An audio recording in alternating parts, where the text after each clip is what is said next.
প্রাতিষ্ঠানিক পাঠদান থেকে বিরত, কারণ করোনা ভাইরাসের বিশ্বব্যাপী উৎপাত শুরু হয়েছে।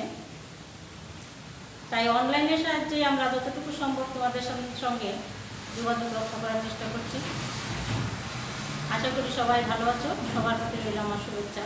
আজকে আমি তোমাদের একটি ক্লাস নেব, গল্প শুভা। লিখেছেন বিশ্বকবি রবীন্দ্রনাথ ঠাকুর। রবীন্দ্রনাথ ঠাকুর 25শে বৈশাখ 1268 সালে ইংরেজি 7ই মে 1861 খ্রিস্টাব্দে কলকাতার জোড়াসাঁকোর ঠাকুর পরিবারে জন্মগ্রহণ করেন। তার পিতা মহিষী দেবেন্দ্রনাথ ঠাকুর এবং পিতামহ প্রিন্স দ্বারকানাথ ঠাকুর।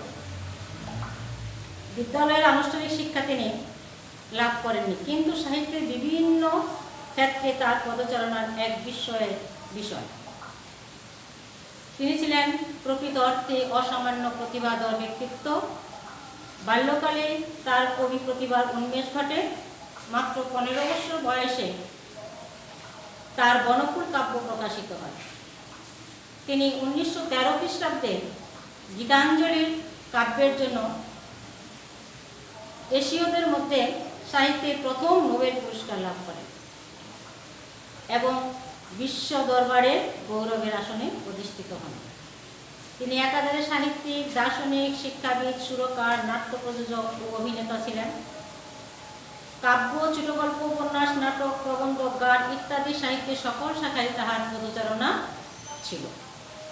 তার অজস্র রচনার মধ্যে মানসী, স্নাতয়ী, চিত্রা, কল্পনা, কণিকা, বলাকা, চোখের বালি, গোড়া, ঘরে বাইরে, যোগাযোগ, শেষের কবিতা, বিসর্জন, ডাকঘর, রক্তকরমী, গল্প গুচ্ছ, চোখে বিচিত্র প্রবন্ধ ইত্যাদি বিশেষভাবে উল্লেখযোগ্য।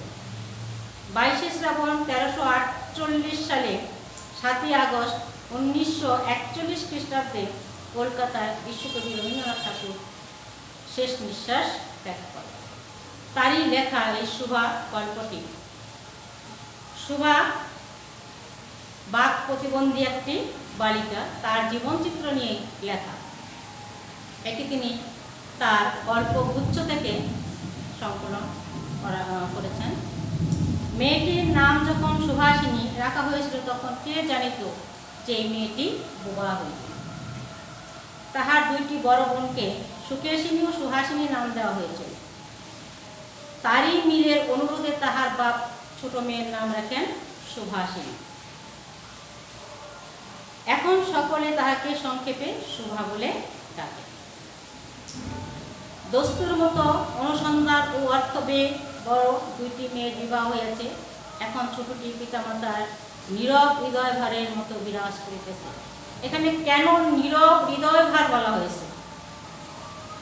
সন্তানের প্রতি মাতা এবং পিতার স্নেহের কোনো অভাব থাকে না, কিন্তু এর মধ্যে এই যে নীরব হৃদয় ভার, কারণ এই মেয়েটি কথা বলার শক্তি নেই। তাই জন্য যে কথা কয় না, সে যে অনুভব করে, ইহা সকলের মনে হয় না। যে কথা বলতে পারে না, সে যে অনুভব করতে পারে, এটা কিন্তু আমরা সকলের মনে করি। এই জন্য তাহার সাক্ষাতে সকলে তাহার ভবিষ্যৎ সম্বন্ধে দুশ্চিন্তা প্রকাশ করে। সে যে বিধাতার অভিশাপ স্বরূপে তাহার পিতৃগৃহে আসিয়া জন্মগ্রহণ করিয়াছে, এ কথা সে শিশুকাল হইতে বুঝিয়া রইয়াছিল। কারণ আমরা জানি এই বাক্য প্রতিবন্ধী মেয়েটি অন্য সুস্থ মেয়েদের তুলনায় একটু অনাদর পেয়েই থাকে, এবং সেটা সে অন্তর থেকে বুঝতে পারত। কীভাবে? সে অনুভব করত সকলের আচার আচরণের মাধ্যমে। তাহার ফল এই হইয়াছিল, সাধারণের দৃষ্টিপথ হইতে সে আপনাকে গোপন করে রাখিতে সর্বদাই চেষ্টা করবে। আমাদের যেটা দুর্বল জায়গা, সেটা আমরা সবাই কিন্তু একটু গোপন করে রাখার চেষ্টা করি। ঠিক শুভাও তাই করতেন, অর্থাৎ সে সচরাচর কারোর সাথে মিশতে চাইতেন না, নিজেকে একটু আলাদা করে রাখতে চেষ্টা করতেন। মনে করি তো আমাকে সবাই ভুলিলে বাঁচি, অর্থাৎ আমাকে কেউ মনে রাখুক, এটা শুভা চাইত না। কিন্তু বেদনা কি কেহ কখনো ভোলে? আমরা সুখের দিনগুলো ভুলে যাই, কষ্টগুলো আমরা কখনো ভুলে যাই না। এই শুভার ক্ষেত্রেও তার কোনো ব্যতিক্রম ছিল না। পিতামাতার মনে সে সর্বদাই জাগ্রত ছিল। পিতামাতা সবসময় মনে করতো যে আমার এই মেয়েটি কথা বলতে পারে না, এর ভবিষ্যৎ কী হবে, একে নিয়ে আমরা কী করব। বিশেষত তাহার মা তাহাকে নিজের একটি ত্রুটি স্বরূপ দেখিতেন, কেননা মাতা পুত্র অপেক্ষা কন্যাকে নিজের অংশরূপে দেখেন। কন্যার কোনো অসম্পূর্ণতা দেখিলে সেটা যেন বিশেষ রূপে নিজের লজ্জার কারণ বলিয়া মনে করেন। মা মনে করেন যে আমার কোনো কর্মফলের কারণে আমার এই মেয়েটির আজকে এই দুর্দশা, এই জন্য নিজেকে সে সকল সময় দোষারোপ করতে থাকতেন। বরঞ্চ কন্যা পিতার বাণীকণ্ঠ সুভাকে তাহার অন্য মেয়েদের অপেক্ষা যেন একটু বেশি ভালোবাসিতেন, কিন্তু মাতা তাহাকে নিজের গর্ভের কলঙ্ক জ্ঞান করিয়া তাহার প্রতি বড় বিরক্ত ছিলেন। পিতা যদিও অন্য দুই মেয়ের তুলনায় সুভাকে একটু বেশি স্নেহ করতেন, ভালোবাসতেন, কিন্তু মা তার বিপরীত মনে করতেন। সুভার কথা ছিল না, কিন্তু তাহার সুদীর্ঘ পল্লব বিশিষ্ট বড় বড় দুটি কালো চোখ ছিল।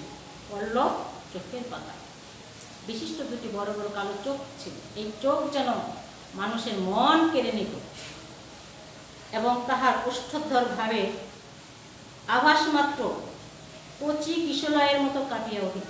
কিশলয় মানে কচি পাতা, সেই কচি পাতা যেমন ঝিরিঝিরি বাতাসে কেটে উঠত, ঠিক সুভার ওষ্ঠধর একটা ঠোঁট দুইটি উপর এবং নিচে ঠোঁট, এই ঠোঁট দুইটি যেন তেমনিভাবেই কেটে উঠত। কথায় আমরা যে ভাব প্রকাশ করি সেটা আমাদিগকে অনেকটা নিজের চেষ্টায় করিয়া লইতে হয়। কতটা তর্জমা করার মতো সকল সময় ঠিক হয় না, ক্ষমতার অভাবে অনেক সময় ভুলও হয়, কিন্তু কালো চোখকে কিছু তর্জমা করিতে হয় না। মন আপনি তাহার উপরে ছায়া ফেলে, ভাব আপনি তাহার উপরে কখনো প্রসারিত, কখনো মুদিত হয়, কখনো বর্ধিত হয়, কখনো আবার সংকুচিত হয়, বন্ধ হয়ে যায়, উজ্জ্বলভাবে জ্বলিয়া ওঠে, কখনো ম্লানভাবে নিভিয়া যায়, কখনো সে উজ্জ্বল জল জল সূর্যের মতো জ্বলিয়া ওঠে, আবার কখনো বা অস্তমিত সূর্যের মতো ম্লান হয়ে যায়,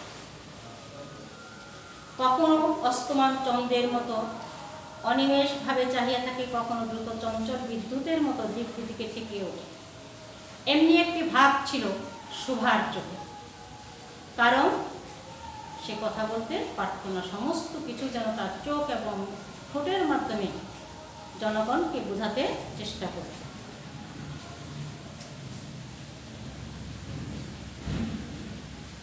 গ্রামের নাম চণ্ডীপুর। নদীটি বাংলাদেশের একটি ছোট্ট নদী। গৃহস্থ ঘরের মেয়েটির মতো বহুদূর পর্যন্ত তাহার প্রসার নহে। তাহলে সুভার গ্রামের নামে কি ছিল? চণ্ডীপুর।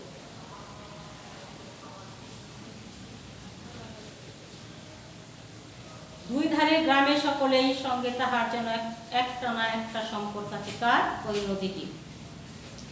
দুই ধারে লোকালয় এবং তরুচ্ছায়া ঘন উচ্চতর নিম্নতর দিয়া গ্রাম লক্ষ্মী স্রোতস্বিনী আত্মবিস্মৃত দ্রুত পদক্ষেপে প্রফুল্ল হৃদয়ে আপনার অসংখ্য কল্যাণ কার্য করিয়া চলিতেছে।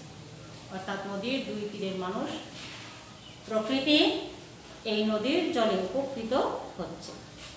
বাণীকুণ্ডের গড় নদীর উপরে, একেবারেই উপরে, অর্থাৎ একেবারেই নদীর তীরেই ছিল। তাহার বাখারি বেড়া, ৮ চালা গোয়াল ঘর। বাখারি বলতে আমরা কি বুঝি? কাঠ, বাঁশের তৈরি, দুই ধারে যে ভার বহন করার যে বস্তুটি, এটাকে বাখারি বলা হয়। এইরকম বাখারি দিয়ে ৮ চালা গোয়াল ঘর। তার গোয়াল ঘরটা কয় চালা ছিল? ৮ চালা। ঢেকিশালা, খড়ের স্তূপ, তেঁতুলতলা, আম কাঁঠাল এবং কলার বাগান, নৌকাবাহী মাত্রেই দৃষ্টি আকর্ষণ করে। এই গৃহস্থ সচ্ছলতার মধ্যে বোবা মেয়েটি কাহারও নজরে পড়ে কিনা জানি না, কিন্তু কাজকর্মের যখনই অবসর পায় তখনই সে এই নদীর তীরে আসিয়া বসে। কে নদীর তীরে আসিয়া বসে? ওই সুভা। কারণ তার কথা বলার সঙ্গী কেউ ছিল না। সে প্রকৃতিকে তার কথা বলার সঙ্গী হিসাবে ধরে নিয়েছিল। তার সাথে প্রকৃতির মিল ছিল। কেমন? প্রকৃতিও যেমন কথা বলতে পারে না, ঠিক তেমনিভাবে সুভাও কথা বলতে পারে না।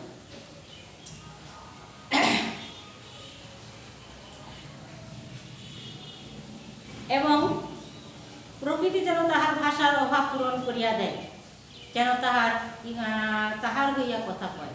নদীর কোলধ্বনি, লোকের কোলাহল, মাঝির গান, পাখির ডাক, তরুর মর্ম সমস্ত মিশিয়ে চারিদিকে চলাফেরা আন্দোলন কম্পনের সহিত এক হইয়া সমুদ্রে তরঙ্গ রাশির ন্যায় বালিকার চির নিস্তব্ধ হৃদয়ে উপকূলের নিকটে আসিয়া ভাঙিয়া পড়ে।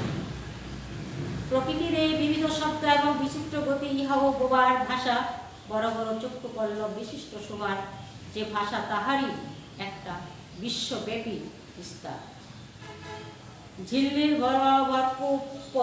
তৃণভূমি হইতে শতাধিক নক্ষত্র লোক পর্যন্ত কেবল ইঙ্গিত ভঙ্গি, সঙ্গীত ক্রন্দন এবং দীর্ঘশ্বাস।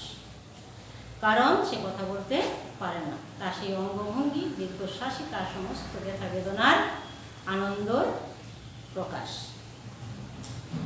এবং মধ্যাহ্নে যখন মাঝিরা জেলেরা খাইতে যাইত, গৃহস্থেরা ঘুমাইত, পাখিরা ডাকিত না, খেয়া নৌকা বন্ধ থাকিত, স্বজন জগৎ সমস্ত কাজকর্মের মাঝখানে সহসা থামিয়া গিয়া ভয়ানক বিজর মূর্তি ধারণ করিত, তখন রুদ্র মহাকাশের ফলে কেবল একটি বোবা প্রকৃতি এবং একটি বোবা মেয়ে মুখোমুখি চুপ করিয়া বসিয়া থাকিত, একজন বিস্তীর্ণ রুদ্রে আর একজন ক্ষুদ্র তরু ছায়া। অর্থাৎ প্রকৃতি বিস্তীর্ণ রুদ্রে বসে থাকতো, ছড়িয়ে থাকতো, আর তরু ছায়া নিচে, অর্থাৎ ক্ষুদ্র তরু ছায়া নিচে গিয়ে বসে থাকতো ওই শোভা। শোভা গল্পটি আমরা জানি অনেকটা বড়, পুরাটা আমাদের কভার করা হয়তো সম্ভব হবে না, আগামী ক্লাসে বাকিটুকু পড়াবো। এই শোভা গুটিগত অন্তরঙ্গ বন্ধু ছিল। এই শোভার কি ছিল? গুটিগত অন্তরঙ্গ বন্ধু ছিল। তাদের মধ্যে দুইটি গাভী, একটির নাম ছিল সর্বস্বী, আরেকটির নাম ছিল অঙ্গলি। অর্থাৎ এই বালিকার মুখে তাহার কখনো কি বন্ধুত্বের ভাষা ছিল না, এবং সেই জন্য তার আকার ইঙ্গিতে এই দুইটি বন্ধুকে সে আদর করিত। দিনে নিয়ম করে 3 বার সে কী করতো? গোয়াল ঘরে যেত, এবং তার যখন মন খারাপ থাকতো তখন সে কতবার যেত তার কোনো হিসেব নেই। আশা করি তোমরা বুঝতে পেরেছ, এবং বাড়িতে কী করবা, যে যতটুকু পড়াইলাম সেখান থেকে তোমরা নিজেরা প্রশ্ন তৈরি করবা এবং খাতায় লিখবা এবং পরবর্তীতে করবা। বাকি ক্লাসে আমরা বাকিটুকু অন্য ক্লাসে আমরা বাকিটুকু পড়িয়ে দেবো। এখন আর নয়, সবাই ভালো থেকো, সুস্থ থেকো, সবার মঙ্গল হোক।